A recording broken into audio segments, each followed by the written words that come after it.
মেয়েটাকে আর দেখিনি, কিন্তু মনের রসায়ন তা মানে না। ছবিটা ঠিকই গেঁথে আছে। সবাই বলে আমি পুরোটা। আমার তাতে কোনো খেদ নেই। এখন অন্তর্জালের যুগ, সেখানে নাকি অনেক খুঁজে পাওয়া যায়। নাম জানি না, তাই খুঁজিনি।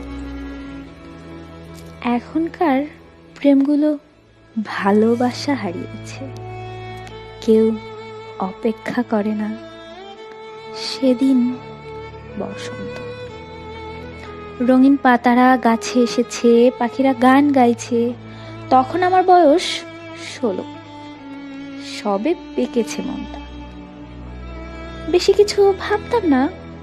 এক পলক, দু পলক, তিন পলক, আমি প্রেমে পড়লাম। সেদিন হৃদয়টা অনেক সুখ দিয়েছিল। তারপর 13 বছর তাকে আর দেখিনি। মাঝে মাঝে সে রাস্তায় হাঁটি, কাকে যেন খুঁজি, পেয়েও পাই না। কেন জানেন? কারণ সেদিন বসন্ত।